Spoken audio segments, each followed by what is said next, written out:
Yeah, we're back. We are back, believe it or not. Another fun session over here at the Solomon Project, where it's not how much you make, it's how much you keep that counts. I'm your host, Richard Burns.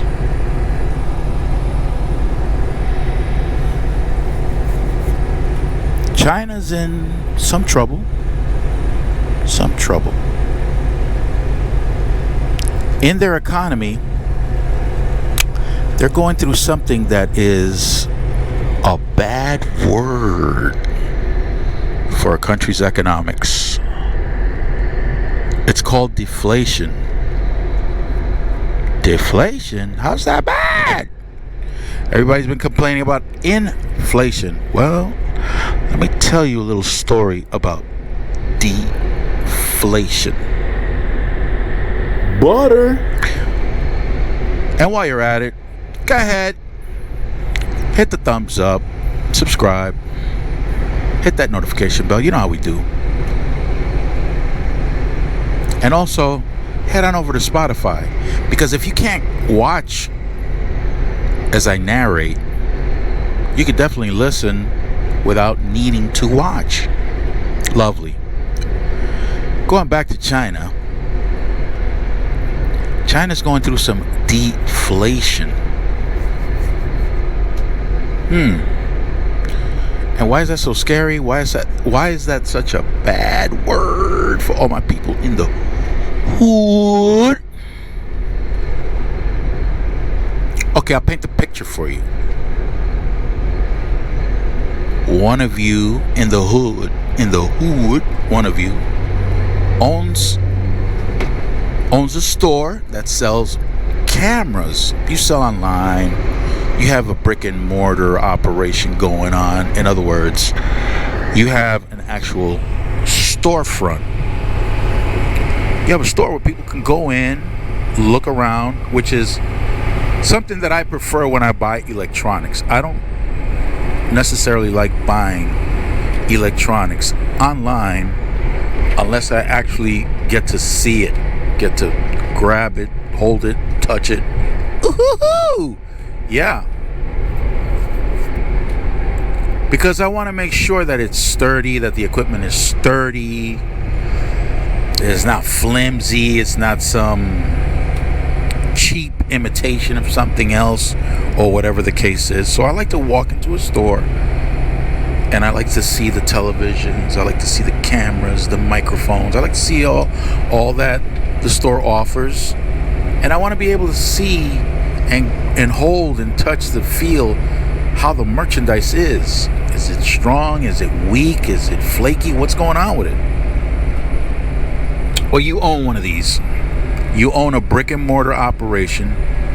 You sell cameras. You sell everything a YouTuber needs. You sell.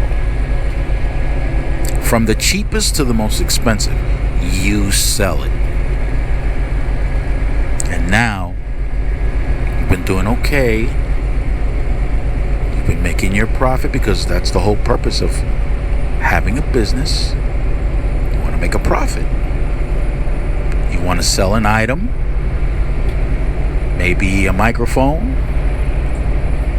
If it sells for $100, and you might make a decent profit. Or a camera for $200 or $300, you might make decent profit. Let's consider the YouTuber that's been on YouTube for a reasonable amount of time. Let's say 2 years, 3 years.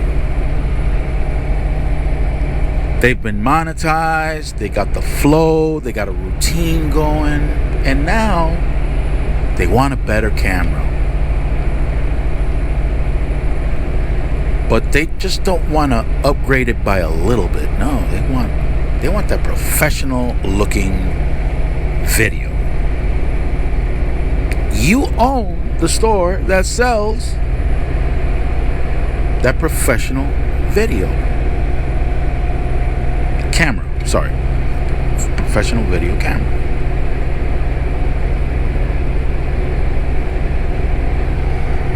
Apologies for that. Sometimes you get distracted, like the funk inside the truck. Apparently, a skunk got squashed somewhere around here, and now it's all flowing into the truck. And distractions like that occur while you're navigating. You decide you want to upgrade. Well, not you, but other people want to upgrade their cameras. A lot of people are checking out this new model from this reputable company, and it's out of reach for many of them. It's just too expensive. Okay. So you figured you'd wait a little while. Not you, sorry. Maybe they figure they'll wait a little while to see if the prices come down, even though everybody's talking about inflation. But not in China. They're not talking about inflation in China. They're talking about deflation.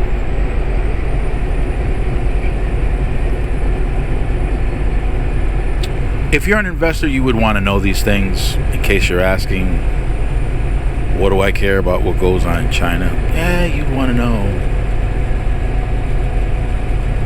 Remember, this country has a lot of corporations, a lot of companies that purchase a lot of goods from China. So it would impact them. It would impact the corporations and the companies, which could impact the employees of these companies, which will impact our economy. So I'm bringing it up. There we go. So these people that want to buy cameras from you are waiting to see if prices start to go down. Okay. Let's just say, for the sake of this discussion, most of these people have their eye on this camera that costs $3,000. Yeah, you sell it for $3,000. A week goes by and the camera goes from $3,000 to $2,900. Oh, everybody who wants to buy it is looking at it like, wait a minute. It went down to $2,900. Let's see if it goes down a little further. I mean, I can't buy it now, they're probably saying to themselves, but hey, that's one step closer. One step closer to my goal. Maybe I could manifest it to the price that I can afford. Let's see, let's go. A couple of weeks go by. It goes down another $100 to $2,800. Oh, now the buyers are looking at this thing like, whoa, wait a minute. This manifestation thing might be a real thing. Look at this. Okay. Let's keep manifesting this sucker to go down even lower. And sure enough, a few weeks after that, the camera's now down to $2,500. Like, whoa! Now, I want you to understand that amongst these people that are interested in this camera that really can't afford it, their thought process is almost like a domino effect. Because that one person that's looking at the price when they can't afford it, they're already hooked on the manifestation, hooked on the possibility of this camera continuing to go down. And interestingly enough, that particular model camera is not the only one whose prices are going down. Oh.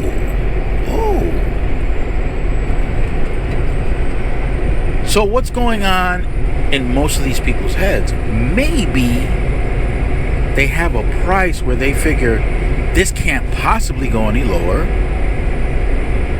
I'm going to buy it now. Or a bunch of people are saying to themselves, oh man, this thing might continue to go down. At some point in time, your store has to get rid of these older models to bring in the newer models. A lot of times, this move that you have to make is contractual. So whoever the merchant is made a contract with you stating somewhere along the line or in some way, shape, or form that you have to receive X amount of equipment from them within certain intervals. Oh, basically it's a commitment. The prices have been going down, and you got to clear the way for the new equipment. So what are you going to do with this model that so many people are interested? Oh, let's put it up for sale. It went from 3,000 to 2,500. Let's bring it down to 2,400. See if we can sell it. It's not selling. Why not? Because all these people are convinced the price is going to continue to go down. With the exception of the small few that said, whoa, wait a minute, we better buy now because I can't see this thing going down any further. Now, there aren't that many of them. So the vast majority are thinking, hey, let's wait till this thing hits rock bottom. But then they're scratching their heads wondering, well, what's rock bottom? Freeze rock bottom. But nobody believes it'll be free. But sure enough, here's a sale for $2,400 for that camera that so many people want, that you sell, that you're putting on clearance on a sale for $2,400. Not enough buyers. Not enough buyers. But you got to get rid of this camera.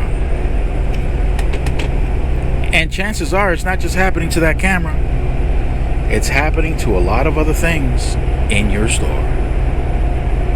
And it's taking up space, and you have to make space for the new stuff. So let's focus on the camera and see what happens to the price. Well, it went from $2,400 to $2,100 after the clearance. Uh-oh.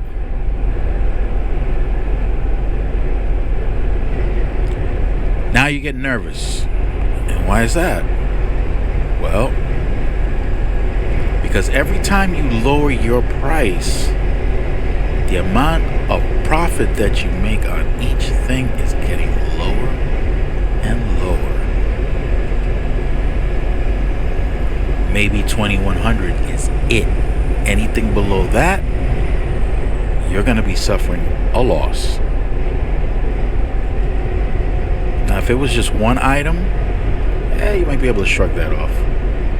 Write it off on your taxes. But if it's a bunch of items, a bunch of different types of items, things are looking real scary.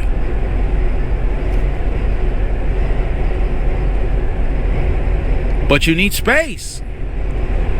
You need space for the new inventory.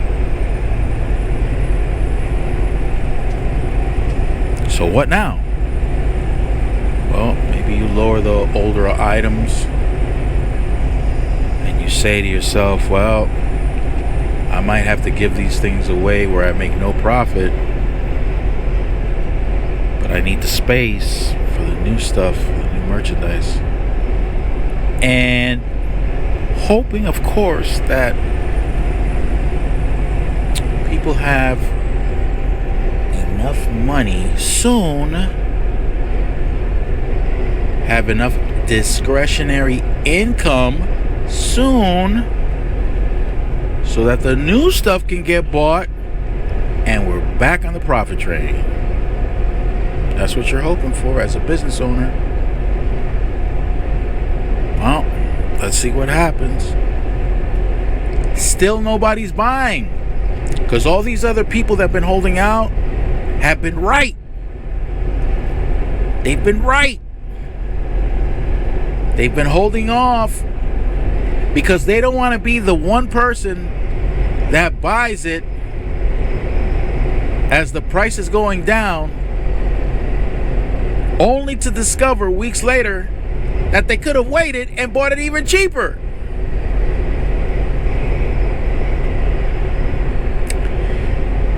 So it's a downward spiral. It's a downward spiral to where the business owner may have to file for bankruptcy.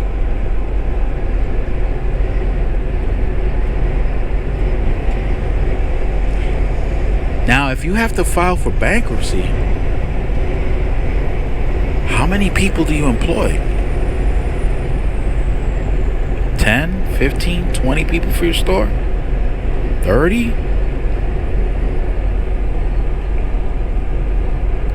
They have to go and try to find a job somewhere else. They got to go to the unemployment line. Are other businesses suffering from what you're suffering? Are they lowering their prices? Because so many people just don't have enough discretionary income?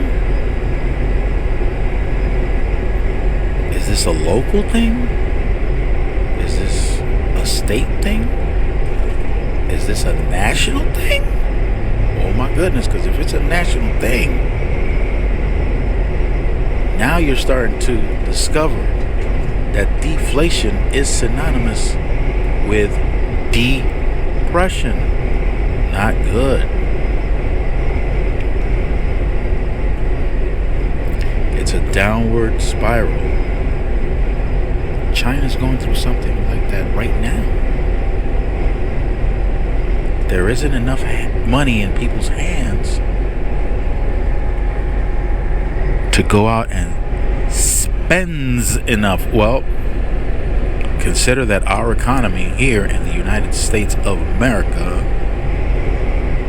is dependent upon consumption. 70% of our economy is based on consumption.